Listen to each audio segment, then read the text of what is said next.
بسم اللہ الرحمن الرحیم۔ السلام علیکم ورحمۃ اللہ۔ ناظرین گرامی، جناب نبی رحمت علیہ الصلاۃ والسلام کی زندگی کا ایک انتہائی اہم مارکہ جس میں مسلمانوں کو شدید نقصان ہوا اور اس دور کی سپر پاور روم کے ساتھ لڑا جانے والا یہ پہلا مقابلہ تھا، سریہ موتا، جس میں مسلمان صرف 3000 تھے اور جو عیسائی تھے، جو رومی تھے، ان کی تعداد 2 لاکھ تھی۔ گویا کہ ایک مسلمان 70 آدمیوں سے ٹکرانے کے لیے جا رہا ہے۔ آج کے اس حصے میں ہم سریہ موتا کے اسباب پہ بات کریں گے، سریہ موتا کے واقعات، کون کون سے سپہ سالار کیسے شہید ہوئے، اور پھر اس کا انجام عالم کفر پہ،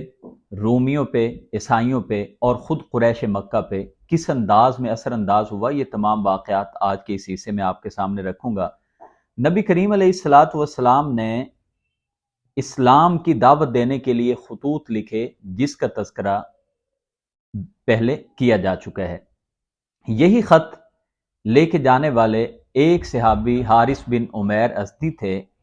جو حاکم بصرہ کی طرف خط لے کے جا رہے تھے کہ اس کا گورنر کہہ لیجئے یا اس کا جو ایک عامل تھا، اس نے، جس کا نام شرحبیل بتایا جاتا ہے، اس نے حضرت حارث بن عمیر ازدی کو پکڑا، باندھا اور پھر قتل کرا دیا۔ یہ عالمی سطح کے قوانین کی بھی خلاف ورزی تھی کہ جو قاصد ہوتے ہیں آپ ان کو کچھ نہیں کہہ سکتے، قتل کرانا تو بڑی دور کی بات ہے۔ وہ خط لے کے گئے ہیں، پیغام رساں ہیں، وہ آپ کو کوئی بات سمجھ آتی ہے تو ٹھیک ہے، نہیں سمجھ آتی تو آپ جواباً اپنی بات ان کو بتا دیں۔ تو نبی کریم علیہ الصلاۃ والسلام کا یہ خط لے کے جانے والے صحابی کا قتل ہو جانا، یہ بلا شبہ مسلمانوں کے لیے انتہائی تکلیف دہ تھا۔ دوسری بات یہ ہے کہ یہ جس کی طرف لے کے جا رہے تھے، حارث بن ابی شمر جو غسانی تھا، اس نے جب یہ بات سنی کہ شرحبیل نے قتل کرا دیا تو اس نے یہ بھی کہا تھا کہ اب میں خود محمد سے جا کے 2 ہاتھ کرتا ہوں، یعنی میں مدینہ پہ جا کے حملہ آور ہوتا ہوں، اور اس نے فوجیں بھی تیار کرنی شروع کر دی تھیں، جو بعد میں قیصر روم کے سمجھانے پہ وہ اپنے ارادے سے باز رہا۔ تیسری بات یہ ہے کہ مسلمان قریب 15 صحابہ کو، جو وہاں پہ عرب عیسائیوں کو اسلام کی دعوت دینے گئے تھے، ان تمام 15 کو پکڑ کے بھی قتل کر دیا جاتا ہے۔ یہ 3 بڑے بڑے اسباب تھے جو سریہ موتا، اور یہ موتا کا علاقہ یہ اردن کے قریب آج کے دور میں اگر آپ کہیے تو یہ پڑتا ہے۔ تو اللہ کے رسول علیہ الصلاۃ والسلام نے اس کا بدلہ لینے کے لیے 3000 صحابہ کرام رضوان اللہ علیہم اجمعین کو روانہ کیا، اور آپ صلی اللہ علیہ وآلہ وسلم نے ان کی ترتیب جو رکھی، سب سے پہلے نمبر پہ آپ نے فرمایا کہ زید بن حارثہ رضی اللہ عنہ سپہ سالار ہوں گے، وہ شہید ہو جائیں تو جعفر بن ابو طالب سپہ سالار بن جائیں گے، وہ بھی شہید ہو جائیں تو عبداللہ بن رواحہ رضی اللہ عنہم ورضوا عنہ یہ سپہ سالار بن جائیں گے، اور اگر وہ بھی شہید ہو جائیں تو آپ نے لشکر کو حکم دیا کہ جس کو تمہارا دل چاہے، جو تمہارے دل میں آئے، اس کو اپنا اتفاق سے امیر اور سپہ سالار مقرر کر لینا۔ اللہ کے رسول علیہ الصلاۃ والسلام نے جب ان تینوں سپہ سالاروں کو مقرر کیا تو وہاں پہ کھڑا ایک یہودی عالم جو تھا، جس کا نام نعمان تھا، اس نے اللہ کے رسول علیہ الصلاۃ والسلام کو مخاطب کرتے ہوئے کہا کہ اے ابو القاسم، مجھے یہ یقین ہے کہ یہ آپ کے تینوں صحابی جو جن کو آپ نے تقرر میں، جن کا آپ نے ترتیب سے نام لیا ہے، یہ تینوں شہید ہو جائیں گے، اس لیے کہ بنی اسرائیل میں جو بھی پیغمبر کسی جماعت کو بھیجنے کے لیے اگر یہ بات کرتا تھا کہ یہ تمہارا سپہ سالار ہے، اگر یہ شہید ہو جائے تو اس کو بنا لینا، اگر وہ شہید ہو جائے تو اس کے بعد فلاں سپہ سالار ہوگا، کبھی ایسی بات اگر ہوتی تھی تو اگر وہ 100 آدمیوں کا تقرر بھی کرتے تھے تو 100 کے 100 قتل ہو جاتے تھے۔ تو آپ نے جن لوگوں کا بھی تقرر کیا ہے، یہ سارے کے سارے قتل ہو جائیں گے۔ اور پھر ہم دیکھتے ہیں کہ بعد میں جو اس یہودی نے بات کی تھی، اور میں ناظرین گرامی یہ بھی بات سمجھتا ہوں کہ اللہ کے رسول علیہ الصلاۃ والسلام کو بھی اللہ تعالیٰ کی طرف سے یا آپ کو کچھ اشارے تو ایسے ہوں گے جو آپ نے اس انداز میں اتنے زیادہ صحابہ کا تقرر کیا۔ بصورت دیگر اس سے پہلے ہمیں بہت سارے سرایہ تو ہوئے لیکن ہمیں کسی سریہ میں ایسا واقعہ نہیں ملتا کہ اللہ کے رسول علیہ الصلوۃ والسلام نے ایسی ترتیب مقرر کی ہو کہ یہ ہو جائے تو اپنے بعد ان کو سپہ سالار بنا لینا۔ اور یہ آپ جانتے ہیں کہ سرکار دو عالم صلی اللہ علیہ وآلہ وسلم کے دور میں جو سرایہ لڑے گئے، جو سریے ٹوٹل ہوئے ہیں، ان کی تعداد 56 تک بتائی جاتی ہے۔ تو 56 سریہ میں نبی کریم یعنی سریہ وہ مارکہ ہوتا ہے جس میں رسول اکرم علیہ الصلوۃ والسلام خود شرکت نہ کریں بلکہ آپ صحابہ کی ایک جماعت کو بھیج دیں۔ تو اللہ کے رسول علیہ الصلوۃ والسلام نے یعنی 50 سے اوپر سرایہ ہوئے ہیں، اور آپ نے صرف اس ایک میں اس طرح کی جو ترتیب رکھی ہے یا ایک سے زائد آپ نے سپہ سالار مقرر کیے ہیں، یہ کسی اور جنگ میں ہمیں ایسا نظر نہیں آتا۔ اللہ کے رسول علیہ الصلوۃ والسلام ان کو نصیحتیں کرتے ہیں، ضروری باتیں جو آپ ہر جنگ میں بھیجنے سے پہلے لشکر کو کیا کرتے تھے، موٹی موٹی باتیں ہوتی تھیں کہ سب سے پہلے اسلام کی دعوت دینی ہے، اور پھر کسی بچے پہ حملہ نہیں کرنا، کسی خاتون پہ ہاتھ نہیں اٹھانا، ان کو قتل نہیں کرنا، ان کی املاک کو نقصان نہیں پہنچانا، وغیرہ وغیرہ۔ آپ نے ان کو جو نصائح تھے وہ آپ نے کیے۔ 7 یا 6 جمادی الاول سن 8 ہجری کو مسلمان یہاں سے مدینہ منورہ سے جمعہ کے روز روانہ ہو جاتے ہیں۔ 3000 کا صرف لشکر ہے۔ جب یہ وہاں سے نکلتے ہیں تو مدینہ منورہ کے جو منافقین تھے، یا آپ کہہ لیجئے کہ جو اس وقت جو یہودیوں کی باقیات باقی تھی، ان کو بھی اطلاع ہو گئی اور انہوں نے فوری طور پہ یہ ساری خبر ان تک پہنچا دی کہ مسلمان تم سے لڑائی کرنے کے لیے آ رہے ہیں۔ یہی وجہ ہے کہ مسلمان جب وہاں پہ پہنچتے ہیں تو مسلمانوں کے پہنچنے سے پہلے ہی وہ 2 لاکھ فورس اکٹھی کر کے بیٹھے ہوتے ہیں، ورنہ تو ایسا بہت کم مرتبہ ہوتا ہے کہ اتنی آپ آج کی طرح تو جنگوں کی صورت ہوتی نہیں تھی، اور فوری طور پہ اتنی بڑی نفری کو جمع کر لینا یہ کوئی آسان کام نہیں تھا۔ مگر ان کا 1 لاکھ ریزرو فورس اور 1 لاکھ کا مسلمانوں سے مقابلہ کرنا، یہ بلا شبہ ان کو پہلے سے یہ خبر منافقین نے پہنچا دی تھی۔ مسلمان جب ان کے یعنی موتا کے علاقے سے بلقاء سے پہلے ہی ایک جگہ مان پہ پہنچتے ہیں تو مسلمانوں کو خبر ہو جاتی ہے کہ قیصر روم بلقاء کے مقام پہ خود آیا ہوا ہے اور اس کے ساتھ 1 لاکھ کی فوج موجود ہے۔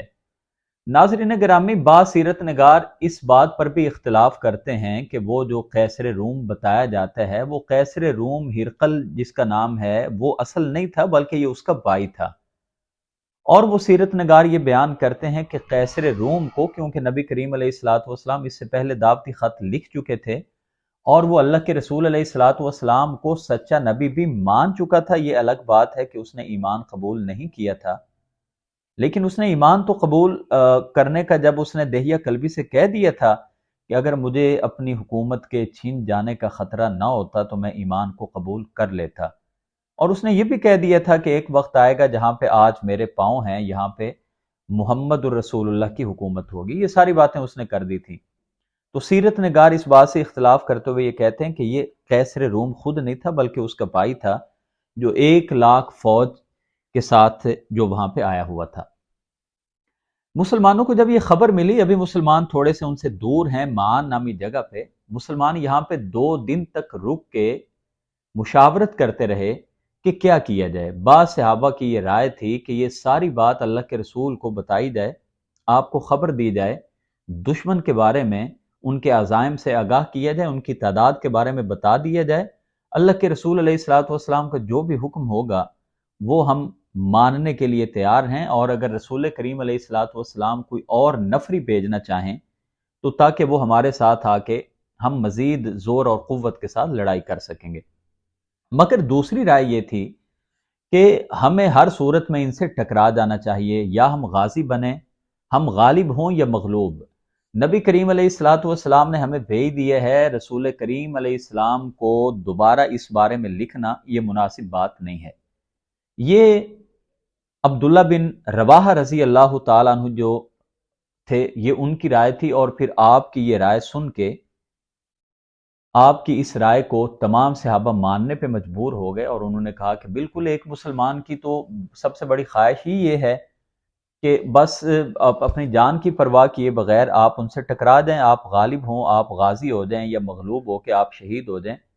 شہادت ہے مطلوب و مقصود و مومن، نہ مال غنیمت نہ کشور کشائی۔ تو ایک مسلمان کا تو ایک سب سے بڑا جو ایک اس کا خواب ہے، یہ جو اس کی سوچ ہے، وہ ہے یہ کہ میں نے اللہ کی راہ میں جانا ہے، اور پھر اس بات کی پرواہ نہیں کرنی کہ مخالف کتنا طاقتور ہے اور تعداد میں کتنے زیادہ ہیں۔ ناظرین گرامی، مسلمان پھر ایمان کے ساتھ ہی لڑا کرتے تھے، اور جب تک مسلمان ایمان کے ساتھ لڑتے رہے ہیں ہمیشہ مسلمان غالب رہے ہیں۔ مسلمانوں کے پاس ایمان تھا، افرادی قوت نہ ہونے کے برابر تھی، وہ مادی وسائل سے لیس ہو کے آئے تھے، مسلمانوں کے پاس مادی وسائل نہ ہونے کے برابر تھے، وہ اپنے علاقے میں تھے، مسلمان جو تھے یہ سفر کر کر کے سفر کی تھکاوٹ سے برا حال ان کا ہوا تھا، پردیسی تھے، مگر ان تمام باتوں کی پرواہ کیے بغیر مسلمان پھر ٹکرائے، 6 دن تک ان سے لڑائی کرتے رہے، چھوٹی سی نفری اور چھوٹے سے لشکر کے ساتھ۔ ذرا تصور کی دنیا میں جائیں، 1 لاکھ فوج ان کی لڑائی کر رہی ہے، 1 لاکھ تو چلیں ابھی ریزرو بیٹھی ہے، اور ایک طرف 3,000 کی صرف تعداد ہے۔ 6 دن تک مسلمان لڑائی کرتے رہے، چھٹے دن مسلمانوں کے تینوں سپہ سالار یکے بعد دیگرے شہید ہو جاتے ہیں۔ حضرت زید بن حارثہ شہید ہو جاتے ہیں۔ یہ وہی صحابی ہیں جو اللہ کے رسول کے منہ بولے بیٹے تھے اور جن کو لوگ زید بن محمد کہا کرتے تھے، شہید ہو گئے۔ علم جو تھا، قیادت جو تھی، وہ جعفر بن ابو طالب کے پاس آ جاتی ہے۔ آپ اس طرح لڑے کہ آپ کا ایک بازو کٹ گیا، دوسرا کٹ گیا، آپ نے وہ جو علم تھا اس کو پھر بھی سینے کے ساتھ لگا کے آپ نے اس کو نیچے نہ گرنے دیا، یہاں تک کہ آپ کے بازو کے بعد آپ کے پاؤں کاٹ دیے گئے۔ نبی کریم علیہ الصلاۃ والسلام نے ان باتوں کو سنتے ساتھ ہی تو کہا تھا نا کہ جعفر کو میں دیکھ رہا ہوں کہ جو ان کے بازو کٹے ہیں اللہ نے ان کو جنت میں 2 پر دے دیے ہیں جس پہ یہ پرواز کر رہے ہیں، اسی لیے ان کو جعفر طیار کہا جاتا ہے رضی اللہ تعالیٰ عنہ۔ حضرت جعفر طیار رضی اللہ تعالیٰ عنہ کی شہادت بہت المناک طریقے سے ہوئی۔ صحیح بخاری شریف کی روایت میں یہ ہے کہ آپ کو 50 زخم آئے، مگر عبداللہ بن عمر جو اس جنگ میں خود شریک تھے وہ کہا کرتے تھے کہ میں نے آپ کے جب زخم گنے تو آپ پر 90 زخم تلواروں کے تھے، اور کوئی ایک زخم بھی آپ کی پشت پہ نہیں تھا، سارے کے سارے ہی سامنے تھے۔ اس کے بعد حضرت جعفر بن ابو طالب کے بارے میں حدیث پاک میں آتا ہے کہ یہ اللہ کے رسول علیہ السلام سے خلق میں اور خلق میں سب سے زیادہ مشابہت رکھتے تھے۔ رسول کریم ان سے کتنی محبت کرتے تھے کہ جب یہ حبشہ سے واپس پلٹے تو مسلمان خیبر کو فتح کر چکے تھے، اللہ کے رسول نے ان کو آتے ساتھ ہی، اللہ کے رسول کے چچا زاد بھائی تھے، حضرت علی کے بھائی تھے یہ، حضرت ابو طالب کے بیٹے، تو نبی کریم علیہ الصلاۃ والسلام نے ان کو آتے ساتھ ہی جو کہا تھا نا، وہ کہا تھا کہ میں فیصلہ نہیں کر پا رہا کہ مجھے جعفر کے آنے کی خوشی زیادہ ہے یا خیبر فتح کرنے کی خوشی زیادہ ہے۔ تو اللہ کے رسول کے قریبی رشتہ دار تھے، پھر ان کی شہادت پہ اللہ کے رسول خوب روئے۔ ان کی شہادت کے بعد حضرت عبداللہ بن رواحہ سپہ سالار بن جاتے ہیں، وہ بھی شہید ہو جاتے ہیں، اور پھر مسلمان اتفاق رائے سے حضرت خالد بن ولید رضی اللہ تعالیٰ عنہ کو اپنا نیا سپہ سالار مقرر کر لیتے ہیں۔ ناظرین گرامی، خالد بن ولید رضی اللہ تعالیٰ عنہ یہ وہی صحابی ہیں کہ جو حالت کفر میں مسلمانوں کی بڑی تباہی کر چکے تھے۔ غزوہ احد میں 70 شہید ہوئے، بڑا سبب اگر کوئی ایک پوچھے تو میں کہوں گا وہ خالد بن ولید تھے، جو مسلمانوں کو اتنا بھاری جنہوں نے نقصان پہنچایا۔ حدیبیہ کے موقع پہ بات کریں، یہ 200 افراد کے ساتھ مسلمانوں پر حملہ آور ہونے کے لیے آئے ہوئے تھے، بڑے بہادر تھے، جری بہادر تھے، نوجوان تھے۔ جب ان کے پاس پھر تلوار آئی تو اللہ کے رسول علیہ الصلاۃ والسلام نے پشین گوئی کر دی تھی۔ آپ نے فرمایا تھا زید شہید کر دیے گئے، جعفر شہید کر دیے گئے، عبداللہ بن رواحہ شہید کر دیے گئے، اور اب تلوار اللہ کی تلواروں میں سے ایک تلوار کے پاس ہے اور اللہ نے مسلمانوں کو فتح دے دی ہے۔ خالد بن ولید رضی اللہ تعالیٰ عنہ کو اللہ تعالیٰ نے خدا داد بے شمار صلاحیتیں دی تھیں۔ آپ انتہائی اونچی شخصیت کے مالک تھے، عسکری اور جنگی مہارت آپ اس قدر زیادہ رکھتے تھے کہ شاید دنیا میں کوئی آپ کا ثانی نہ ہو۔ حضرت خالد بن ولید رضی اللہ تعالیٰ عنہ اس قدر زور سے لڑے کہ ان کے ہاتھ میں اس روز 9 تلواریں ٹوٹیں۔ اسی جنگ کے بعد ہی تو اللہ کے رسول نے آپ کو سیف اللہ کا لقب دیا تھا کہ یہ اللہ کی تلوار ہیں۔ 9 تلواریں ٹوٹنے کا مطلب یہ آپ سوچ سکتے ہیں کہ ان کے کتنے زیادہ قتل کیے ہوں گے جناب خالد بن ولید نے رضی اللہ تعالیٰ عنہ نے۔ 7ویں دن حضرت خالد بن ولید رضی اللہ تعالیٰ عنہ ایک جنگی حکمت عملی کے تحت مسلمانوں کو واپس نکالنے میں کامیاب ہو جاتے ہیں۔ آپ نے یہ کیا کہ جو اگلا حصہ تھا فوج کا اس کو پیچھے کر دیا، جو پچھلا حصہ تھا اس کو فرنٹ پہ لے آئے، اور میمنہ جو تھا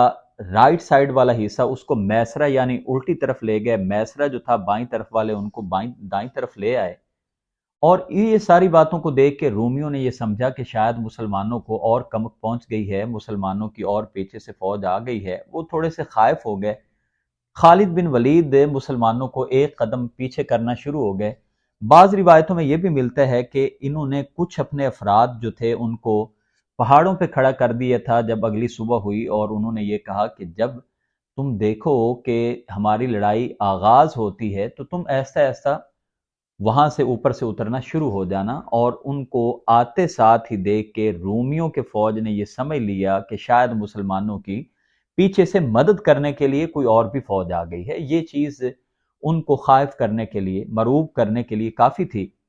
جناب خالد بن ولید رضی اللہ تعالیٰ عنہ ایک ایک قدم ان کو نکالنے میں پیچھے کامیاب ہو جاتے ہیں۔ وہ پہلے ہی ڈر چکے تھے، وہ بھی پیچھے ہٹنا شروع ہو گئے اور وہ مسلمانوں کے تعاقب میں آگے نہ آئے۔ خالد بن ولید رضی اللہ تعالیٰ عنہ مسلمانوں کو یعنی یہ جو فوج تھی 3000 کی، ان کو نکال کے واپس لے آتے ہیں۔ اللہ کے رسول علیہ الصلوۃ والسلام نے پہلے پیشین گوئی کر دی تھی ان شہداء کی، مگر بعد میں حضرت یعلا بن امیہ اور دوسری روایات کے مطابق حضرت عامر اشعری رضی اللہ تعالیٰ عنہ نے باقاعدہ طور پہ آ کے اللہ کے رسول کو خبر دی کہ اے اللہ کے رسول یہ صحابہ اس میں شہید ہو گئے اور اس کا انجام یہ ہوا۔ اس کا انجام کیا ہوا؟ بعض نے یہاں تک جسارت کی کہ خالد بن ولید فوج کو لے کے بھاگ آئے تھے، اور بعض اس میں مسلمانوں کو فاتح قرار دیتے ہیں۔ دونوں باتوں پہ اگر ہم غور کریں تو ایک بات تو یہ ذہن میں رکھیے کہ پہلے 6 دن بالخصوص جو اہل سیرت نگار جو ہیں، ہمارے اہل سیر، وہ لکھتے ہیں کہ 6 دن مسلمان مغلوب ہو گئے تھے، رومی جیت چکے تھے، مگر 7ویں دن مسلمان غالب ہو گئے تھے اور رومی مغلوب ہو کے وہ گویا کہ مسلمان فتح کر کے فاتح بن کے وہ واپس پلٹے ہیں۔ خالد بن ولید کا مسلمانوں کو لے کے واپس آ جانا، خود صحابہ کرام رضوان اللہ علیہم اجمعین میں بھی اس میں غم و غصہ پایا جاتا تھا جو مدینہ منورہ میں موجود تھے۔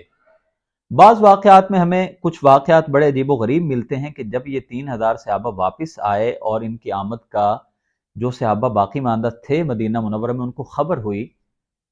تو انہوں نے احتجاج کیا اور ان صحابہ کے آنے پہ ان سے کہا کہ تم بھاگ کے آئے ہو، تم نے جنگ سے راہ فرار اختیار کی ہے۔ یہاں تک کہ بعض صحابہ تو جیسا کہ ایک خاتون حضرت ام سلمہ کے پاس آتی ہیں اور حضرت ام سلمہ ان سے ان کے شوہر کے بارے میں پوچھتی ہیں کہ کیا وہ بیمار ہیں، اتنے دنوں سے نظر نہیں آئے۔ تو انہوں نے کہا کہ نہیں، وہ بیمار نہیں ہیں، تندرست ہیں، مگر وہ 6 دنوں سے گھر میں بند ہیں، دروازے انہوں نے بند کیے ہوئے ہیں، وہ اس لیے باہر نہیں آتے کہ جب بھی باہر آتے ہیں تو لوگ ان کا مذاق اڑاتے ہیں اور وہ کہتے ہیں یہ دیکھو جی یہ جنگ سے بھاگ کے آئے، کیونکہ یہ عظیم لوگ تھے اور وہ موت کو گلے لگانے سے کے لیے ہمیشہ تیار رہتے تھے۔ تو جنگ سے فرار کرنا یہ کبیرہ گناہوں میں سے ہے، مگر جنگی حکمت عملی کے تحت کسی ایک خاص پلاننگ کے تحت پیچھے ہٹنا، یہ اس کی اجازت دی ہے اسلام نے۔ اللہ کے رسول علیہ الصلوۃ والسلام نے ان کا جواب خود دیتے ہوئے فرمایا کہ یہ فرار اختیار کر کے نہیں آئے ہیں، بلکہ یہ تو دوبارہ واپس پلٹ کے جانے کے لیے، ان پر حملہ آور ہونے کے لیے آئے ہیں۔ تو اللہ کے رسول علیہ الصلوۃ والسلام نے گویا کہ خالد بن ولید کی جو یہ پلاننگ تھی آپ نے اس کی تحسین فرمائی، اور پھر اللہ کے رسول نے جو فرمایا نا یہ دوبارہ حملہ آور ہونے کے لیے آئے ہیں، تو ہم دیکھتے ہیں کہ پھر انہی رومیوں کے ساتھ ہی مسلمان دوبارہ حملہ آور ہونے کے لیے سن 9 ہجری میں غزوہ تبوک کے نام سے جو جانا جاتا ہے، 30,000 کا لشکر جس میں موجود تھا، دوبارہ جاتے ہیں۔ تو ناظرین گرامی، یہ تصور نہیں کیا جا سکتا کہ خالد بن ولید جیسا جری بہادر جو ساری زندگی محاذوں پہ موت کو تلاش کرتا رہا ہو، کہ وہ جنگ سے اور موت سے ڈر کے وہ راہ فرار اختیار کریں۔ وہ ایک جنگی حکمت عملی تھی۔ وہ خالد بن ولید کے جو اپنی وفات کے وقت پہ رو رہے ہیں، کسی نے پوچھا کیوں رو رہے ہیں، تو انہوں نے کہا کہ میں تو اس لیے رو رہا ہوں کہ ساری زندگی میں اس موت کو محاذ پہ تلواروں تلے تلاش کرتا رہا کہ میں شہید ہو جاؤں، مگر میں شہید نہیں ہوا۔ آج مجھے بزدلوں کی موت آ رہی ہے۔ اور پھر انہوں نے وہ تاریخی کلمات کہے تھے کہ دنیا کے بزدلوں کو جا کے میرا یہ پیغام دے دو کہ اگر موت نہ لکھی ہو تو موت تمہاری زندگی کی خود حفاظت کرتی ہے، اور اگر موت کا وقت لکھا ہو تو اپنے گھروں میں بھی چھپ کے بیٹھ جاؤ، دنیا جہان کی کوئی طاقت تمہیں نہیں بچا سکتی۔ سریہ موتا میں مقتولین کی تعداد کتنی تھی؟ تو 12 صحابہ کرام رضوان اللہ علیہم اجمعین کی شہادتوں کا ہمیں تذکرہ ملتا ہے، اور رومیوں کے مقتولین کی تعداد سینکڑوں میں یا ہزاروں میں بتائی جاتی ہے۔ کوئی ایک متعین ان کی مقدار کا ہمیں اندازہ نہیں ہو پاتا کہ وہ کتنے قتل ہوئے تھے۔ البتہ یہ بات ضرور ہے کہ جو 1,00,000 فورس کو جو ان کا سپہ سالار تھا، جس کی زیر کمان وہ لڑائی کر رہے تھے، جس کا نام مالک تھا، وہ البتہ قتل ہو جاتا ہے مسلمانوں کے ہاتھوں۔ اب ان کی تعداد کتنی تھی؟ بعض لکھتے ہیں کہ سینکڑوں میں تھی، اور بعض نے یہاں تک لکھا ہے کہ جس طرح خالد بن ولید لڑے ہیں اور 9 تلواریں ٹوٹی ہیں ان کے ہاتھ سے، تو وہ کہتے ہیں کہ ان کی تعداد ہزاروں تک تھی۔ شہدائے موتا جو تھے، ان کا بڑا بلند مقام ہے۔ اللہ کے رسول علیہ الصلاۃ والسلام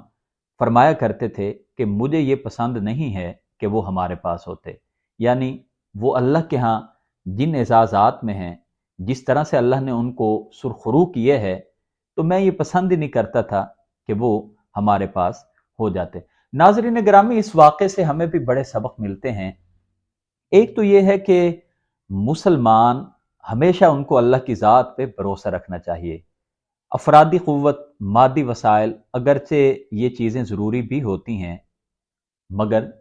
ایک مسلمان کی جو قیمتی متاع ہے وہ دین ہے، وہ خودداری ہے، وہ غیرت ایمانی ہے، وہ ایمانی حمیت ہے۔ اگر یہ چیز ہے، اللہ کی ذات پہ بھروسہ ہے، تو پھر سریہ موتا ہمیں بتاتا ہے کہ سپر پاور سے بھی ٹکرانے والے وہ چند افراد تھے، اور کس طرح وہ فاتح بن کے واپس پلٹے۔ اس مارکے سے اس کے جو اثرات تھے وہ بہت مثبت رہے، یعنی عرب پہ بھی اور خود رومیوں پر بھی۔ آپ صرف یہ دیکھیے کہ اس میں مسلمانوں کی تعداد 3,000 ہے، اور اس کے بعد جو مارکا ہمیں ملتا ہے وہ فتح مکہ کا ہے، جس میں مسلمان 10,000 ہو جاتے ہیں، اور پھر آپ فتح مکہ 8 ہجری میں ہوا اور حجۃ الوداع 10 ہجری میں ہوا، تو 10 ہجری میں مسلمانوں کی تعداد 1,25,000 ہے۔